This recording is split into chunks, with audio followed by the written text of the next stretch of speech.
Your grandmother never owned a label maker. She didn't have matching storage bins from the range or a subscription to a decluttering app. Yet walk into her terraced house in 1962 and you'd find everything in its place. Surfaces clear, floors spotless, not a single junk drawer in sight. No 14 on this list was drilled into every child before they could tie their own shoes, and no 7 created a system so effective that modern organizers charge £200 an hour to teach the same principle. These weren't cleaning hacks, they were daily rituals that kept chaos at bay without spending a penny. Before we start, hit subscribe because these habits might just change how you see your own home.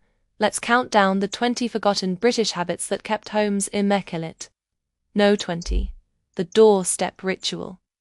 Before anyone crossed the threshold, shoes came off. Not inside, outside. Your grandmother kept a boot scraper cemented into the front step, and every family member used it without being asked. Myth, gravel, street grime, all of it stayed where it belonged. In the 1950s, when front paths were often unpaved and coal dust settled on everything, this wasn't fussiness. It was survival. A stiff brush hung by the back door for work boots. Wellington boots lived in the coal shed, never the kitchen. The National Trust's archive of domestic photographs from the era shows boot scrapers at nearly every working-class doorstep, some worn smooth from decades of use. Inside, slippers waited in a neat row. The carpet, often the most expensive item in the house after the furniture, stayed clean for years. Modern homes have replaced this with a flimsy doormat and crossed fingers. We track in dirt our grandmothers would never have tolerated, then wonder why the Hoover bag fills so fast. No, 19. The daily bed-making rule. The bed was made before breakfast every single morning. No exceptions. Your mother would smooth the sheets tight enough to bounce a coin, fold the eiderdown with hospital corners, and plump each pillow until it sat square against the headboard. This took perhaps 4 minutes, and transformed the entire bedroom from chaos to calm before the kettle boiled. Women's Institute pamphlets from 1954 listed bed-making as the first task of the day, arguing that a made bed set the tone for everything that followed. Psychologists at the University of Hertfordshire confirmed this decades later, finding that people who make their beds report feeling more in control of their lives. But your grandmother didn't need a study. She knew that an unmade bed made the whole room look neglected, no matter how clean the rest was. The habit created a ripple effect. Once the bed looked tidy, leaving clothes on the floor felt wrong. The room stayed presentable with almost no extra effort. Nova 18. The clean-as-you-go kitchen. Your grandmother never faced a sink full of dishes after dinner because she washed as she cooked. Peel potatoes, rinse the peeler, dry it, put it back. Drain the veg, wash the colander while the gravy simmers. By the time the meal hit the table, the kitchen was nearly spotless. Only the dinner plates remained. This wasn't obsessive. It was practical. In kitchens half the size of modern ones, with no dishwasher and limited counter space, letting mess accumulate meant losing your workspace entirely. Ministry of Food films from the 1940s demonstrated this technique as essential wartime efficiency. A mixing bowl left dirty became a breeding ground for bacteria in homes without refrigeration. Washing up liquid cost money. Hot water cost more. Every drop was used deliberately. The habit died when dishwashers arrived. We pile dishes in the sink, promising to load them later, and wonder why cooking feels like such a chore. Your grandmother spent less time cleaning because she never let the mess build up in the first place. Note 17. The weekly deep clean schedule. Monday was wash day. Tuesday was ironing. Wednesday the bedrooms got a thorough going over. Thursday meant bathrooms. Friday was floors and surfaces. Saturday, the front step was scrubbed. This wasn't optional. This was how homes ran. Your grandmother had a cleaning schedule written on the inside of the broom cupboard door, each day assigned specific tasks that rotated through the house. By Sunday, Every room had been addressed, and the week started fresh. Social historians at the University of Essex documented this pattern across hundreds of oral histories from the 1950s and 60s. Women described the satisfaction of knowing exactly what needed doing and when. There was no decision fatigue, no standing in the hallway wondering where to start. The schedule became automatic, like breathing. Modern advice tells us to tackle everything at once during a weekend blitz. But your grandmother knew that small daily efforts prevented the overwhelming mountain that makes us give up entirely. 15 minutes a day kept her home spotless. We spend 3 hours on a Saturday and still miss the skirting boards. Number 16. The everything has a place rule. Keys hung on the hook by the door. Letters went in the rack on the hall table. Scissors lived in the top drawer of the sideboard. Umbrellas stood in the stand.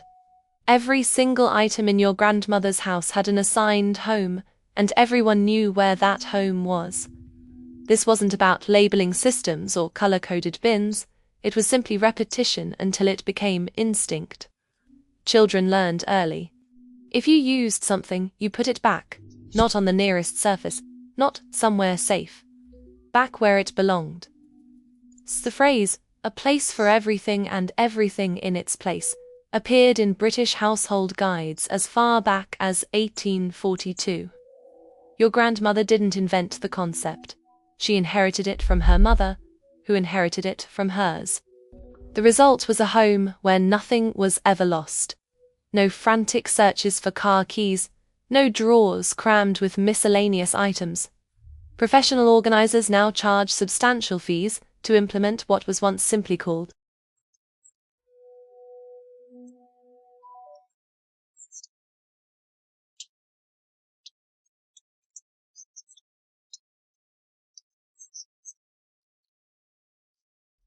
folded in thirds, towels on the right, stacked by size, blankets at the bottom, pillowcases nested inside their matching sheet sets, so nothing went missing. Your grandmother could reach in blindfolded and pull out exactly what she needed. The warmth served a purpose beyond comfort. In damp British homes without central heating, the airing cupboard prevented mildew and kept linens fresh between uses. Housewives rotated stock methodically, oldest to the front, newest to the back, ensuring even wear across the set. When fitted sheets arrived in the 1970s, they disrupted this beautiful system. Nobody could fold them properly, and the careful order collapsed. We now stuff linens wherever they'll fit and spend 10 minutes hunting for a matching pillowcase. Your grandmother would be appalled. First pattern break. Here's where things get interesting. The habits we've covered so far required no equipment and no expense. They were purely behavioral, patterns drilled into daily life until they became invisible. But your grandmother also understood something modern decluttering experts have only recently rediscovered. Clutter breeds clutter. One item left on the counter gives permission for a second. A single sock on the floor becomes a pile by Wednesday. She called this letting standards slip, and she guarded against it with almost military discipline. Studies from the Princeton Neuroscience Institute confirmed what she knew instinctively. Visual clutter competes for attention in the brain, reducing working memory and increasing stress. Your grandmother couldn't quote the research, but she could see the effect. A clear surface calmed the mind. A cluttered one created anxiety. Every habit from here on builds on this principle. Number 14. The touch it once rule. When post came through the letterbox, your grandmother sorted it immediately. Bills went in the bill folder. Letters to be answered went on the writing desk. Circulars went straight in the bin. She never put post somewhere to deal with later. That pile on the hallway table that grows in modern homes? It didn't exist in hers. The principle extended everywhere. Bring shopping in, put it away. Don't leave bags on the counter to unpack when you've got a minute. Take off your coat. Hang it up. Don't drape it over the chair because you're only staying a moment. This single habit prevented approximately 70% of household clutter, according to a 2019 survey by the British Cleaning Council. We touch things multiple times, setting them down, moving them, shuffling them around, never quite completing the task. Your grandmother touched each item once and finished the job. The efficiency was remarkable.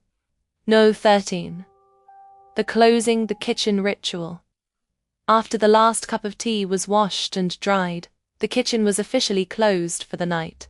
Surfaces wiped, crumbs swept, tea towel hung to dry on the aga rail or radiator. The bin emptied if it was getting full. The room was left exactly as it should be found in the morning. This wasn't just tidiness, it was respect for the space, and for whoever would enter it first the next day. Oral histories collected by the Museum of English Rural Life describe this ritual across generations. Women spoke of their mothers closing the kitchen as a signal that the day's work was done. The house could rest. When children wandered down for a midnight snack, they found a clean kitchen and were expected to leave it that way. Modern kitchens never close. We graze until bedtime, leaving evidence of each visit. The room accumulates mess around the clock, and we face yesterday's chaos with every morning's coffee. No. 12. The newspaper under the doormat trick. Every entrance, front and back, had newspaper layered beneath the doormat. Not for reading, for absorbing. Wet boots, muddy shoes, damp umbrellas dripped onto yesterday's Times, which soaked up the moisture and could be replaced in seconds. The mat stayed dry. The floor stayed clean. The paper was free, already paid for and read. In homes where mats were expensive and difficult to wash, this preserved them for years. Your grandmother changed the newspaper weekly in dry weather, daily in wet. Children were trained to stamp their feet, wipe their shoes, and step off the mat before going further. Any mess stayed contained in that single square foot. We've replaced this with entrance rugs we wash twice a year at best, wondering why the hallway carpet looks grey by March. Number 11. The mending box. In the corner of the sitting room sat a basket or box containing needles, thread, buttons, darning wool, and fabric scraps. Nothing with a torn seam or missing button was put away broken. It went in the mending box, and once a week, usually during an evening radio program, your grandmother worked through the pile. Clothes lasted years longer because minor damage never became major. A loose button was secured before it fell off and vanished. A small tear was stitched before it spread. The habit extended beyond clothes.